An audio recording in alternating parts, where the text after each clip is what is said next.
doing a planet tour of a couple different planets in Jedi Fallen Order, and this is Bogano.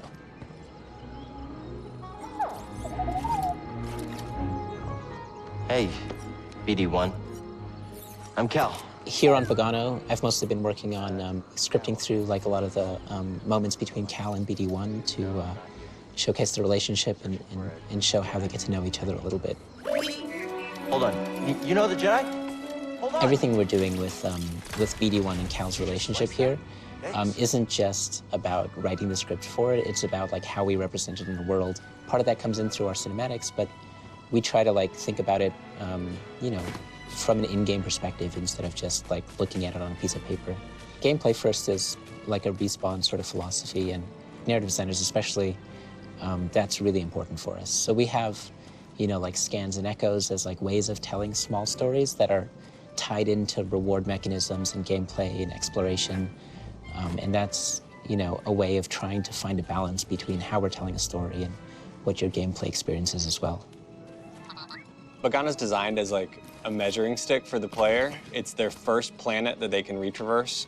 That's one of the challenges of Bogano, is once the player has unlocked all their abilities, they can double jump over everything and wall climb and zip line all over the place. And so I think it was important throughout our game to keep it close to design, but even more so in Bogano since there's so much double jumping to different islands. After each ability you get, you can kind of come back to Bogano and it unlocks a little different section of it depending on which abilities you've gotten on the other planets. You can always kind of come back and explore it with your new abilities in mind. So you're kind of teaching the player that it's not just main path in this game. There's different side areas to explore, to either use your force powers to kind of solve a little puzzle. Cordova's extremely dangerous workshop. Yeah. Well, he was a full-fledged Jedi. Live so, life like, on the edge. Yeah. So this is a moment that's kind of an important Metroidvania moment here, where we slam you right into essentially a gate. This is essentially a gate because you don't have the ability to cross it yet.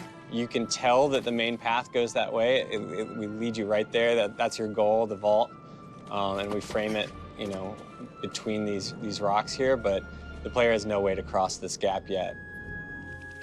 So now the player just needs to kind of explore the level to figure out how to cross that, bridge that gap.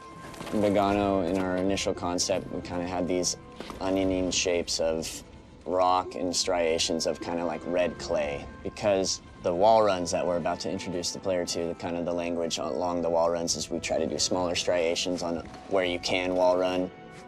So right off the bat, with your new wall run ability, we've got kind of different secrets and things to explore and find, but we try to funnel you back to this moment where now you can cross the gap that blocked you before. Players have had a hard time finding that, and it's just something that when you model it and when Jeff designs it, you're like, oh yeah, that makes a lot of sense. The player will use that wall run to get back, but you watch players just get lost and walk right by it. So it's stuff you don't think about first pass, and then you watch a few play tests and you start to realize that we need to do more to help the player.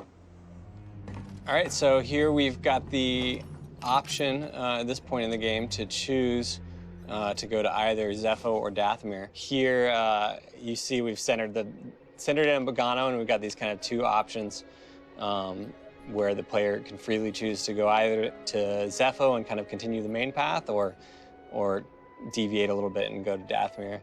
And the UI team, you can even see like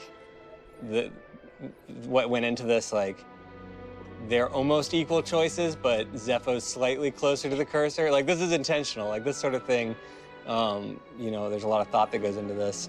It's a literal fork in the road. Literal fork in the road, exactly. Yeah. So which do you guys want to choose? Let's go to Dathomir. I agree. Okay, let's go to Dathomir. We're doing a planet tour of Dathomir today. Gonna look at the art, game design, and the narrative all together. Dathomir's a special place because it is one of the planets that pre-existed, so we had a really kind of fun relationship with Lucasfilm for this one, because there was like a lot of back and forth and a lot of cool ideas kind of thrown around. We have 3 tombs throughout the game. The tomb that you find here is the tomb of Kujet, who really kind of consolidated power, became just tyrannical, murdered those that they disagreed with. And so it's a really kind of dark time for the Zepho in general. And you see that kind of theme play out here in the fact that the art for the Zepho even starts to look a little bit more imperial here almost. So when I initially blocked this out, I kind of had a general idea of what things we wanted the player to be able to obtain, but the architecture and stuff, at that time, we didn't have a lot of concepts. So luckily, Jean came aboard, and he was able to conceptualize this area, actually all the spaces in 3D based on my block out. And so his concepts actually inspired me to change some of my layout just because it felt more believable. It felt like a place when I saw his concept. This whole right side didn't look anything like this. It wasn't until Jean did a 3D concept where he had this very tiered kind of look, and I was like, oh, that looks really cool for gameplay and visually more interesting. And Jean kind of talked about how he came up with that. One of my main inspirations was Petra, like in Jordan. They built an entire civilization in this kind of remote part of the desert. It's an abandoned place, but people are living here. They're repurposing it completely differently. That's the Knight Brothers. And so you have this kind of like layering in the environment, storytelling that I thought was kind of, it's kind of interesting to try to communicate to the player. Dathomir was a matriarchy. So the Knight Brothers were ruled over by the Knight Sisters, who were, of course, slaughtered. There was a genocide committed against them, basically, by General Grievous during the Clone Wars. We played around with a number of Knight Brothers, and we actually had to work with cinematic team, because I think in cinematic they had like 4 or 5 of them pop out, and we realized that these guys are pretty hard. So we managed to get it down to 2. These guys are really agile, they roll around, and they're pretty quick, so we wanted to make this space feel good for them for the first fight, at least. In some of the other areas in Dathomir, it gets a little bit more narrow, but definitely in this first encounter with them, you have a lot of room to kind of move around and fight with them, and so that was the intent. John, you even made like some paintings or hieroglyphs of the bat, right? Yeah. I made like there's a whole Knight Brother mural language of like their relationship with the spiders and the bat and the Zephonians. That's pretty slick. What's that one, John? It looks like. That's actually there's a whole language. Christmas trees. I actually developed like a whole language of like what those signs mean. Okay. And yeah, that's supposed to be don't cross.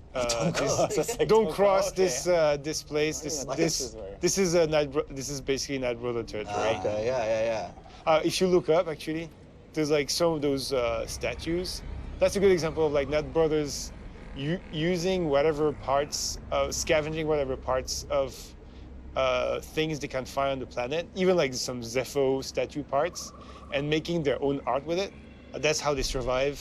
When you come into this cave, it's probably the biggest drop-off you do in the game to really make it feel like you're dropping down into somewhere very deep. And it's kind of a one-way too, like at a certain point you can't get back out. I think it changes the mood too. It's like, okay, something's probably gonna happen here. So this is basically what I've been doing the last quite a few months, basically since I got here, is doing this bat boss. He's been quite the challenge.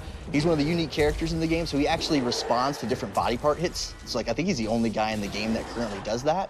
These markers are meant to kind of show his weak spots as the kind of hope. Kind of seeing for the playtest, it looked like he needed a little bit more indication as to that. He's like a glass cannon, right? Like you get hurt pretty bad if you get hit, but I've given the player a lot of tools to be able to kind of get back into the fight with the bat. The environment art's not finished, basically to convey like more that there's a relationship between the bat and the Knight Brothers. Like they're afraid of the bat, but they also kind of like worship it or like respect it. Yeah, he's like the alpha of the planet, I guess, right? Yeah, kind of. And has that creature of the Black Lagoon. Yeah, his face is pretty gnarly. Now he has eyes, I feel guilty, like stabbing him and stuff. Now, like, oh, man. Like, I was fine when it was just like a box. I know, now. And now I'm like, oh, dude, bad. We're bros, though. We've been through so much together, but I have to defeat you.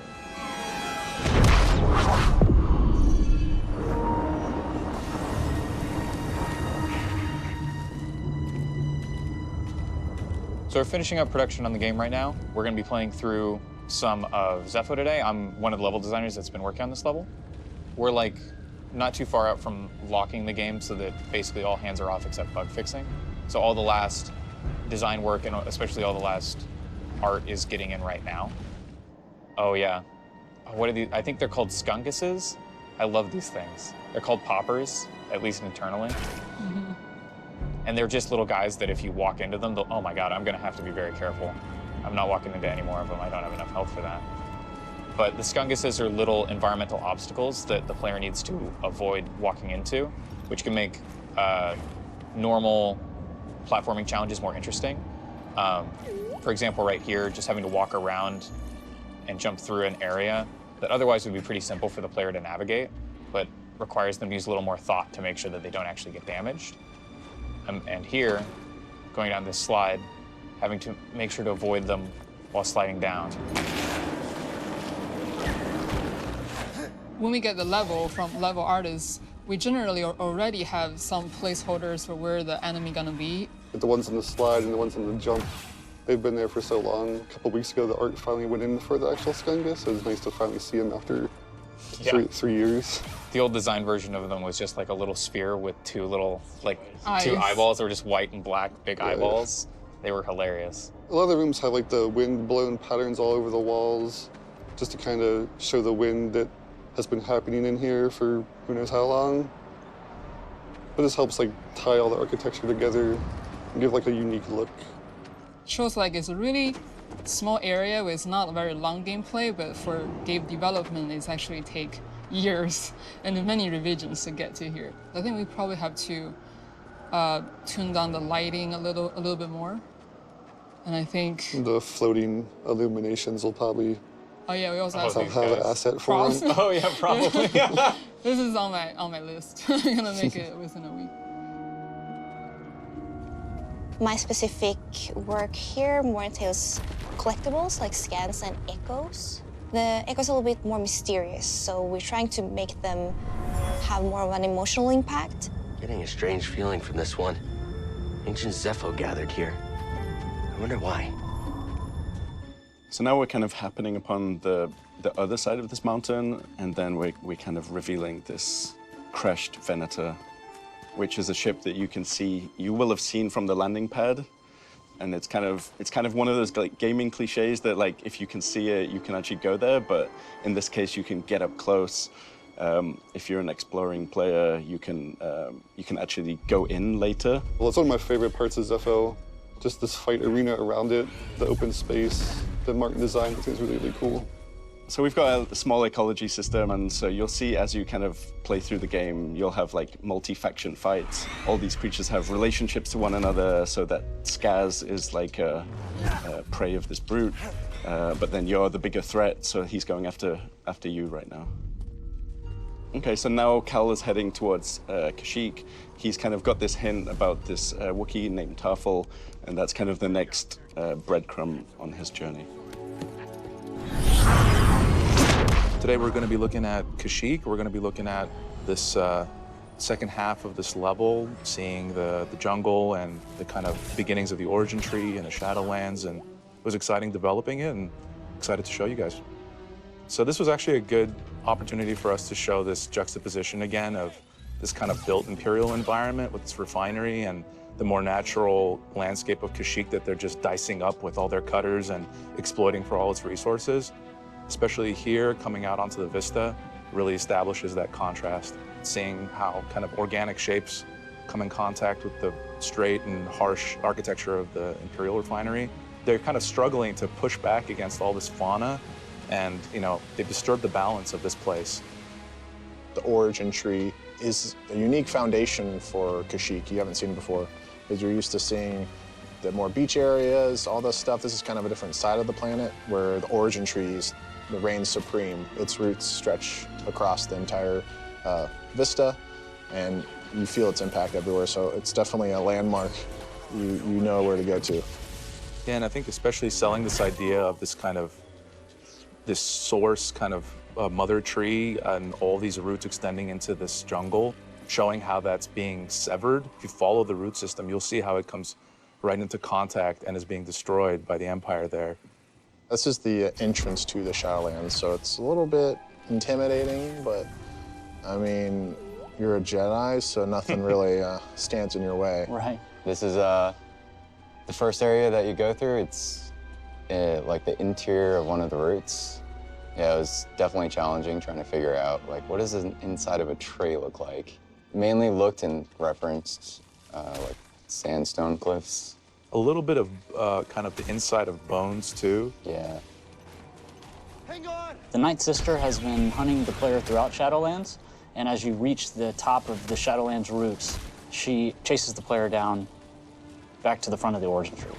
So basically, you're sliding down sort of a mud canal through these Shadowlands roots with the TIE Reaper coming after you. I'll never forget when you first debuted this section to us, Bloss. A little bit terrified, but... I was scared. We were scared, yeah. It's a lot of environment that you're traversing through very quickly, but it's a fun puzzle to solve, and sometimes it can be a really exciting result, something that we weren't expecting either. I know it was scary to you guys, but you guys knocked it out of the park. Since we just got double jump, I wanted to have sort of a really fun wall run chain sequence. It's funny, the art that Ryan made for the wall run, he called it the Subtitles wall run art. Yeah. That was a model name. It has to be one of our longest wall runs in our game, huh? Yeah, probably. Yeah. Yeah. We'll make that claim right here. Yeah, that's right. Double jump makes it a little bit more forgiving, right?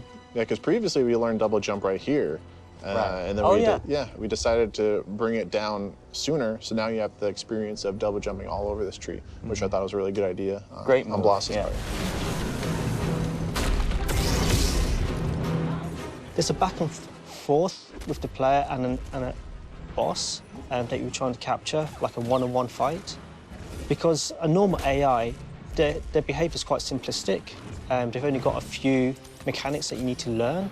But with boss, you can't have that over a long fight. So with bosses, they have to evolve and change as the fight progresses to give the players more things to learn and more things to try to fight against. They need to have an answer for everything that the player can do, whereas many standard AIs just have a simple, I'm just going to go on the offense with what I know, rather than I'm going to respond to what the player is doing to me. So when making bosses, she has this whole array of combat moves, and I need to make sure that there's small openings that the player can take advantage of. It's not too big or too small, but just enough just to test the player.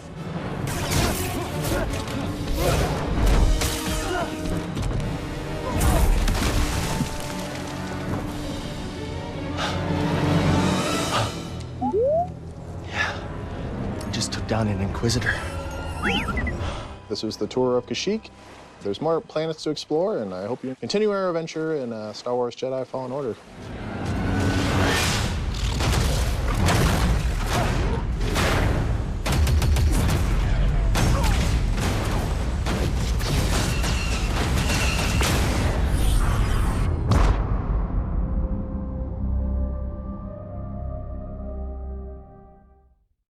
Thank you so much for watching. Let me know in the comments section what you thought about it below. Check the links in the description and you can pick which platforms to follow me on. If you're new around here, how about subscribing and clicking the notification bell as I put out new videos every single day. I've been VictorTheDragon and I'll speak to you soon.